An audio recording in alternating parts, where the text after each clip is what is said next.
Bonsoir frères et sœurs.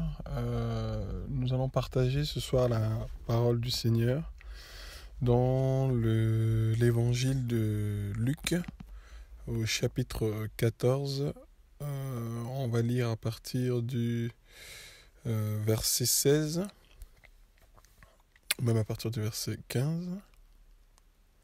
Un de ceux qui étaient à table, ayant entendu ces paroles, lui dit « Béni est celui qui mangera du pain dans le royaume de Dieu. » Et Jésus lui répondit « Un homme fit un grand festin, et il convia beaucoup de gens. Et à l'heure du souper, il envoya son esclave pour dire aux conviés « Venez, car tout est prêt. » Mais ils commencèrent tous unanimement à s'excuser. Le premier lui dit « J'ai acheté un champ, et il me faut nécessairement partir pour aller le voir. Je te prie, excuse-moi. » Un autre, j'ai acheté 5 paires de bœufs, et je vais les essayer. Je te prie, excuse-moi. Et un autre dit, j'ai épousé une femme, c'est pourquoi je ne puis aller. L'esclave de retour rapporta ces choses à son maître. Alors le maître de la maison, irrité, dit à son esclave, va rapidement sur les places et dans les rues de la ville, et amène ici les pauvres, les impotents, les boiteux et les aveugles.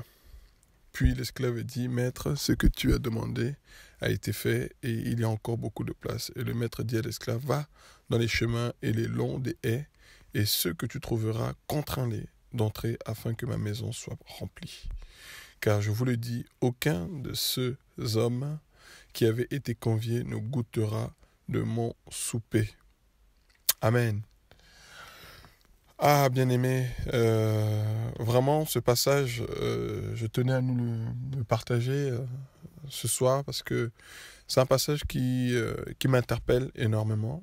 Bien-aimé, comme vous le savez tous, nous sommes à la fin et le Seigneur revient et de plus en plus, nous devons nous préparer, nous, nos familles, nos proches, au retour du Seigneur, à l'enlèvement, parce que le Seigneur, dans Jean chapitre 14, là-bas, nous dit qu'il est parti nous préparer une place et il reviendra nous chercher, bien-aimés.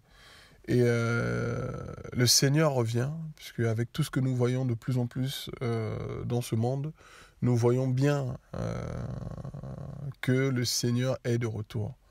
Et en lisant ce passage, bien aimé, j'ai été interpellé, j'ai été vraiment très touché de ce passage qui m'a vraiment parlé, premièrement, pour me dire qu'il faut que je me prépare encore davantage, parce que là, ce passage est clair, bien aimé, ça peut atteindre toute personne. Même moi, le premier qui vous parle, cela peut m'atteindre.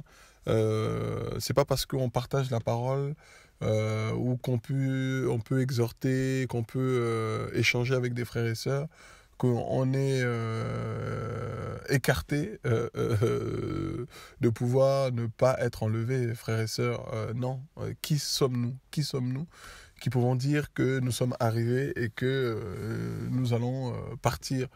Non, frères et sœurs, nous nous préparons et nous craignons de ne pas louper l'enlèvement, parce que c'est quelque chose de très très précieux. Bien-aimés, nous ne voulons pas louper l'enlèvement. Et quand on voit ce passage, bien-aimé, hein, on peut le reprendre ensemble. C'est le Seigneur Jésus qui prend ce passage pour interpeller, je pense, là, toute personne. Quand il dit qu'un homme fit un grand festin et il convia beaucoup de gens. Vous voyez, bien-aimé? Et verset 17, et à l'heure du souper, il envoya son esclave dire aux conviés, venez, car tout est déjà prêt. Vous voyez, bien-aimé? C'est-à-dire que là, le Seigneur nous interpelle pour nous dire que ce qu'il est parti préparer, les places qu'il est parti préparer, bon, c'est prêt. Vous voyez? Donc ça nous montre ici le fait que ce soit prêt par rapport à ce qu'il nous a dit qu'il allait préparer. On nous voit qu'il y a eu un début là-bas à Jean 14. Et là, ici, par rapport à cette parabole prophétique que le Seigneur Jésus nous donne ici, c'est que ce parabole prophétique nous parle que le temps est arrêté, que le Seigneur a décidé de dire que c'est bon, que tout est prêt. Vous voyez, bien aimé, que tout est prêt, que c'est bon, c'est l'heure. Et en tant qu'enfant de Dieu, le Saint-Esprit en nous nous interpelle lorsque ce moment-là sera prêt. Vous voyez, bien aimé, parce que nous nous préparons chaque jour que Dieu fait à nous sanctifier, à nous approcher du Seigneur, à chercher à ce que le Seigneur nous interpelle vis-à-vis de son temps. Parce que le temps du Seigneur n'est pas notre temps, bien aimé, c'est important de le comprendre, qui fait que nous voulons être dans le temps du Seigneur, bien aimé, pour ne pas louper l'enlèvement. Et c'est pour cela que, en ayant le Saint-Esprit, eh ben, le Saint-Esprit fait son travail. Le Saint-Esprit nous interpelle normalement vis-à-vis de ce temps-là. Alors, quand le Seigneur nous appelle, quand ce son de la trompette va retentir pour nous dire que tout est prêt et que nous devons monter, frères et sœurs, c'est par rapport à ce passage, vous voyez. C'est ça, ce passage prophétique. Venez car tout est déjà prêt. Vous voyez, bien aimé, le Saint-Esprit nous interpelle que tout est déjà prêt. Et lorsque ce moment arrive, eh ben, c'est tout simple. Eh ben, nous sommes connectés avec le Saint-Esprit et le Seigneur nous interpelle en nous disant que voilà, tout est prêt, bien aimé. Vous voyez que c'est important de comprendre cela et de comprendre que tout simplement, eh ben, le Seigneur revient et que le Seigneur nous prépare dans les coulisses, tout en chacun de nous, pour simplement nous dire que il revient. Il revient, bien aimé. Et si nous loupons ce passage, eh ben, c'est dommage pour nous, parce que ça veut dire que tout le travail que nous aurons fait chacun de nous aura été vain. Vous voyez, bien aimé. C'est pour cela que, comme la Bible dit, bien aimé, que celui qui est debout prenne garde de ne pas tomber. Bien aimé, nous devons veiller sur nos vies. Nous devons veiller sur l'enseignement que Dieu nous donne. Vous voyez, bien aimé, parce que on peut passer à côté. Et là, ce passage, en fait, nous montre que toutes ces personnes, bien aimées, nous allons voir trois personnes qui vont passer à côté, bien aimés. 3 personnes qui vont passer à côté, vous imaginez, bien aimés. Et tous, vous allez voir, bien aimés, avec des excuses. Je pense que vous allez le remarquer comme moi. En fait, ce sont des excuses, en fait, centrées sur eux. Vous voyez, ils ont oublié, en fait, de remettre le Seigneur Jésus au centre de leur vie. Mais en fait, tellement que le temps est passé, en fait, ils ont perdu la notion du temps du Seigneur et ils ont perdu aussi le fait de centrer le Seigneur au milieu de leur vie. Qui fait que aujourd'hui, en fait, quand le Seigneur envoie ses messagers interpeller ses enfants, qu'est-ce qui se passe ? Totalement choqués, en fait, totalement perdus et totalement déconnectés, totalement en fait hors du temps. Ils ont perdu la notion du temps. Ils sont centrés sur eux. Le monde les a gagnés, qui font que, bien aimés, regardez les réponses qu'ils donnent au verset 18. Mais ils commencèrent tous unanimement. Vous voyez, bien aimé, unanimement, c'est-à-dire qu'ils avaient le même langage. Donc le temps a fait que, ils ont eu le même langage. Vous voyez, non ? Le temps a fait que tous avaient le même langage. Vous voyez ?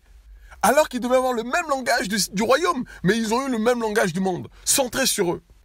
Vous voyez, bien aimé ? Centré sur leurs activités, centré sur leur personne, centré sur eux-mêmes, bien aimé. Et regardez, le premier lui dit, j'ai acheté un champ. Et il me faut nécessairement partir pour aller voir, je te prie, excuse-moi, j'ai, vous voyez, non, moi, mes affaires, ce que j'ai fait. Alors que, bien aimé, la Bible nous dit que nous sommes pèlerins et voyageurs sur cette terre. Donc, nous venons juste faire un temps. Dieu nous place stratégiquement pour un temps. Mais nous ne devons pas oublier que nous avons un objectif. Nous ne devons pas oublier que nous avons en fait une vision qui est celle du royaume. Que nous devons nous préparer sur cette terre pour aller au ciel. Le ciel est prêt, frères et sœurs, pour chacun de nous. Nous n'oublions jamais cela. Arrêtons de nous centrer sur nous-mêmes. Arrêtons de regarder les affaires de ce monde plus importantes que les choses du Seigneur. Ces choses vont passer, frères et sœurs. Nous passons plus de temps dans les choses qui nous concernent que dans les choses du Seigneur. Le Seigneur nous interpelle, frères et sœurs. Et moi, le premier. Dieu nous interpelle. Dieu nous interpelle, frères et sœurs, à revenir à lui. À redonner au Seigneur le temps qui lui convient, frères et sœurs. Nous avons trop passé du temps dans nos affaires qui font que nous avons tous un langage unanime, comme la Bible le dit ici. Mais ils commencèrent tous unanimement à s'excuser. Unanimement, frères et sœurs. C'est que, en fait, le langage était le même. Dieu est parti voir différentes personnes. Le Seigneur a envoyé ses serviteurs parler à différentes personnes pour leur dire que le temps est prêt. Frères et sœurs. Mais unanimement, ils avaient le même langage. J'ai acheté. Voilà, j'ai acheté un champ, j'ai acheté une maison, j'ai acheté une voiture, j'ai acheté les choses de ce monde. Alors je n'ai pas le temps. Frères et sœurs, je dois construire ma maison. Vous voyez, non? On ne dit pas que c'est mauvais, frères et sœurs. Mais il ne faut pas, en faisant ces choses-là, il ne faut pas perdre la notion du temps du Seigneur. C'est très très important. J'ai acheté un champ et il me faut nécessairement partir pour aller le voir. Je te prie, excuse-moi. Vous voyez, c'est-à-dire qu'en disant cela, ils n'ont même pas discerné que c'était le Seigneur qui avait envoyé son serviteur les interpeller en disant que c'était le moment.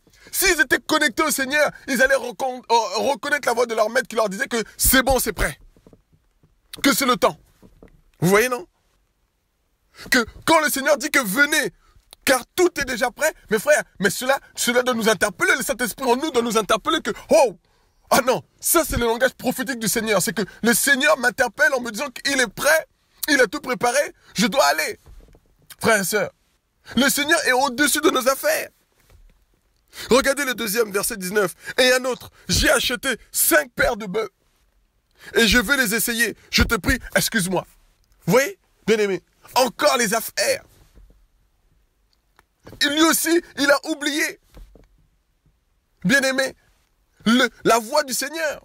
Lui aussi, il a oublié le temps du Seigneur, le discernement. Frères et sœurs, je vous prie, n'oublions pas le temps du Seigneur, frères et sœurs. N'oublions pas le temps du Seigneur. Le Seigneur nous interpelle. Le Seigneur interpelle chacun de nous. J'ai acheté 5 paires de bœufs et je vais les essayer. Je te prie, excuse-moi. Vous voyez? Toujours des excuses. On a toujours des excuses pour ne pas forcément faire les choses du Seigneur. Ah, je suis occupé. Ah, je suis fatigué. Ah, j'ai trop travaillé. Ah, j'ai ci. Ah, j'ai ça. Ah, je dois faire ci. Ah, je dois faire ça. Mes frères et sœurs, qui nous donne la vie pour faire toutes ces choses? Qui nous donne les moyens pour faire toutes ces choses? N'oublions pas la source de nos vies. N'oublions pas celui qui nous donne la vie chaque jour. Frères et sœurs, Dieu demandera des comptes à chacun d'entre nous. À chacun d'entre nous. Parce qu'il revient. Et il veut que toi et moi puissions, comme cet homme l'a dit au début, aller manger du pain dans le royaume de Dieu. Vous voyez, bien-aimés, Dieu veut nous convier à aller dans son royaume. Aller à sa table. Vous voyez, bien-aimés. Mais quand nous perdons le discernement, quand nous sommes trop centrés sur nos affaires et que nous avons oublié de mettre Christ au centre de nos vies, voilà ce qu'il arrive, frères et sœurs. On perd la notion du temps, on perd le discernement. Et les conséquences sont terribles, frères et sœurs. Les conséquences sont terribles. Regardez le 3e. J'ai épousé une femme. C'est pourquoi je ne puis aller. Frères et sœurs, j'ai épousé une femme. Encore ses propres. Vous voyez, non, les 3, j'ai. J'ai acheté un champ. J'ai acheté 5 bœufs. J'ai épousé. Vous voyez, moi et moi encore. Mes intérêts, mes affaires, moi et moi. Vous voyez, bien-aimés, on a oublié le Seigneur. On s'est placé au-dessus du Seigneur. On a placé nos affaires au-dessus de celui du Seigneur. Au-dessus du royaume, frères et sœurs. C'est terrible. Le cœur du Père est attristé de voir que ces enfants qu'il a choisis, ces enfants qu'il a touchés, frères et sœurs, n'oublions pas nos débuts, n'oublions pas l'amour que nous avons eu pour le Seigneur lorsque le Seigneur nous a touchés, cette flamme de feu qui nous anime, frères et sœurs. Faisons tout pour ranimer ce feu, au nom de Jésus, au nom de Jésus, pour ne pas passer à côté, frères et sœurs, pour ne pas passer à côté du temps de Dieu. Le Seigneur revient, frères et sœurs. Ne loupons pas l'enlèvement. Ça sera terrible. Ça sera terrible, frères et sœurs. Faisons tout pour ne pas louper l'enlèvement. Vous voyez, frères et sœurs? Parce que regardez au verset 24, ce que le Seigneur dit. Car je vous le dis, aucun de ces hommes qui avaient été conviés ne goûtera de mon souper. Vous voyez? Tu faisais partie des premiers. Tu faisais partie des appelés. Et tu es passé à côté. Vous voyez, bien-aimés, beaucoup d'appelés, mais très peu d'élus. Les premiers seront les derniers. Les derniers seront les premiers, frères et sœurs. Faisons attention. Faisons attention, frères et sœurs. Ne croyons pas que nous sommes arrivés. Ne laissons pas le sommeil de ce monde venir nous étouffer.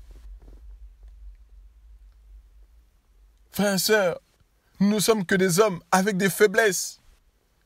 C'est pour cela que nous devons travailler tous les jours à nos âmes. Et Dieu nous interpelle. Frères et sœurs, je bénis Dieu pour ce qu'il fait chaque jour dans nos vies. À nous interpeller, à nous rappeler. Même si ce sont les mêmes choses, frères et sœurs, mais c'est important. Parce que nous voulons être sauvés. Nous voulons aller au ciel. L'ennemi fait tout, frères et sœurs, avec les activités dans ce monde. Fait tout pour nous distraire. Fait tout, frères et sœurs, pour que nous ne soyons plus connectés avec le Seigneur. Il nous met dans des activités, il nous fait faire de l'activisme, frères et sœurs, à gauche, à droite. Et lorsque nous revenons, nous sommes fatigués. Nous oublions même le temps du Seigneur. Nous oublions de prier, nous oublions de méditer la parole. Vous voyez, frères et sœurs, le piège de l'ennemi. Les pièges de l'ennemi. Pour nous faire passer à côté du temps de Dieu. Frères et sœurs. Je t'en prie, mon frère. Je t'en prie, ma sœur. Réveille-toi. Réveille-toi. Car tout est encore possible. Tout est encore possible. Tout est encore possible. Je te prie, Dieu t'aime. Dieu ne veut pas que tu passes à côté de ce temps-là. Dieu ne veut pas que tu puisses louper l'enlèvement, ce qu'il a préparé, le plus merveilleux pour toi, le royaume de Dieu. Ne passons pas à côté, frères et sœurs. Dieu nous aime. Voilà un simple encouragement, frères et sœurs, à nous fortifier, à garder la foi et à aimer notre Seigneur, à développer encore notre relation avec Dieu, frères et sœurs, afin de ne pas passer à côté. Au nom de Jésus. Amen.